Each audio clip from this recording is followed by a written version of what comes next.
కనిపించే మూడు సింహాలు చట్టానికి న్యాయానికి ధర్మానికి ప్రతీకలైతే కనిపించని నాలుగో సింహమేరా పోలీస్. కానీ గిడో పోలీస్ ఆయనను చూస్తే మాత్రం అన్యాయానికి అడ్డొత్తే బెదిరించడానికి ప్రతీకగా నిలుస్తుండుల్లా. ఇక అన్యాయాన్ని అరికట్టాల్సిన పోలీసులే అన్యాయం చేసేటోళ్లకు దొడ్డుదారిన సపోర్ట్ చేస్తాను అన్నట్టు అన్యాయాన్ని ఎదిరించేటోళ్లకు అడ్డుకట్టగా నిలుస్తున్నాడని ఇక గీ అన్న ఒక్క తీరు గోసపడతలేరు పోండ్రి. మరి గా అన్న ఎవరు, ఆయనకు ఏమైంది తెలుసుకోవాలని అనిపిస్తుంది కదా. అయితే వీడియో చూడుర్రి.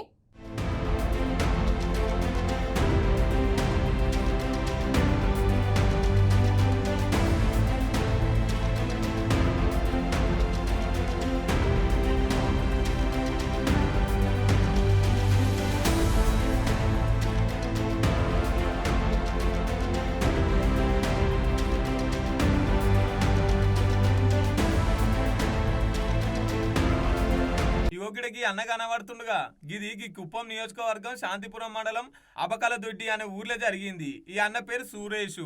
ఈ అన్న ఏం ముచ్చట చెప్తుండో ఇందాం ఉపారి ఇనుర్రి. నా పేరు ఎన్వి సురేష్, అబకలదొడ్డి పంచాయతీ, శాంతిపురం మండలం, గంగాపురం గ్రామం. 3 నెలలకు ముందు నేను 2 వీలర్లో సిలిండర్ పెట్టుకొని రోడ్డు పైన సైడ్లో నిలుచుకోవడం జరిగింది. ఒక టాటా సుమో నంబర్ ప్లేట్ లేకుండా బండి చెప్పుక కాలు మీద ర్యాష్గా పోవడం జరిగింది. నేను వెంటనే సిలిండర్ ఎత్తించి కింద పెట్టి నేను సుమోని ఫాలో చేయగా దాంట్లో భీమ్ రాలుకుంటూ పోయింది. తర్వాత నేను నడింపల్లి దగ్గర పెట్రోల్ అయిపోయింది బండిలో. సరే అక్కడే ఆపేసి నేను ఎస్ఐ గారికి కాల్ చేయడం జరిగింది స్పాట్లో. ఆ వీడియో కూడా ఎస్ఐ గారికి పెట్టినాను. ఎస్ఐ గారు నేను వెరిఫై చేస్తానుగా నాకు మెసేజ్ పెట్టినారు రిప్లై. తర్వాత ఏం మాట్లాడుకున్నారో ఏమో తెలియదు, ఏం రెస్పాండ్ లేదు. నేను ఫోన్ చేసి అడగగా ఎందుకు సార్ టేస్ట్ ముందరే బండిపోయింది, ఏం యాక్షన్ తీసుకోలేదు అన్నాడు. నేను చూస్తాను చేస్తాను అన్నాడు. సరే అని నేను స్టేషన్కి పోగా నీకు దీనికి సంబంధం ఏం లేని విషయం, దీని గురించి మాట్లాడద్దు, నువ్వు వెళ్ళిపో అని చెప్పి పంపించేయినాడు. మళ్ళీ నేను ఎస్పీ గారు కూడా కాల్ చేసి చెప్పడం జరిగింది అప్పుడు కంప్లైంట్ ఫోన్ ద్వారా. తర్వాత సారు కంప్లైంట్ ఇవ్వాలి అక్కడ అన్నాడు. నేను కంప్లైంట్ కూడా ఇచ్చినాను, దాన్ని కూడా ఏం పట్టించుకోలేదు.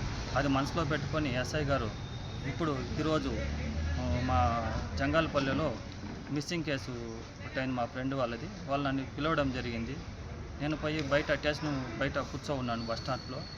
ఎస్ఐ గారు బయట వచ్చి నీకు ఇక్కడ ఏం పని రా లోపల నా కొడుక, నీకు స్టేషన్ దగ్గర ఏరా పని నీకు అన్నాడు ఒకసారిగా.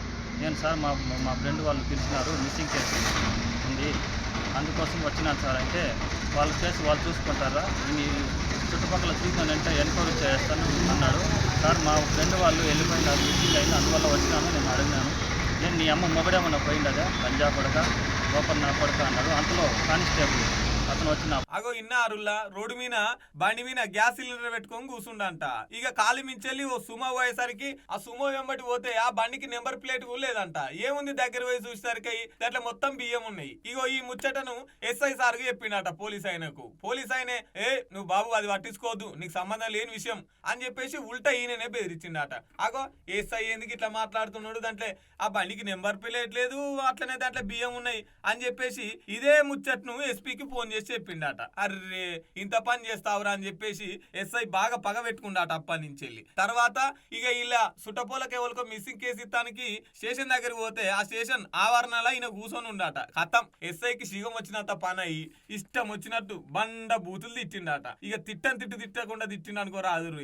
ఈ ఎస్ఐ మీద నాకు ప్రాణహాని ఉందని చెప్పేసి డీసీపీ కుప్పం పార్థసారథికి ఇట్లా లేఖ రాసిండు. చూసిన ఆరుల్లా రక్షించబాటులే ఎట్లా భక్షిస్తున్నారో, అన్యాయం జరుగుతుందని పోలీస్ ఆయనకి చెప్తే తిరిగి పోలీసే ఉల్టా బాధనం చేస్తుండే గిట్లా ఇగో ఎన్కౌంటర్ చేస్తా అని చెప్పి బెదిరిస్తున్నాడట. ఏంది ఎప్పుడు ఎస్ఐ కథ. ఇక డీసీపీకి అయితే మొత్తం మీద కంప్లైంట్ చేసిండు. ఇక ఆడున్న జనాలు అయితే ఏంది ఎస్ఐ తీరు, అన్యాయం జరుగుతుంటే స్పందించిన తప్పేనా, ఇంకోళ్ళు మాట్లాడకుండా చేస్తుండగా వెనక నుంచి ఏమన్నా ఎస్ఐ కింద పొత్తుందా ఏంది నెనబట్టిరు ఆడున్న పబ్లిక్.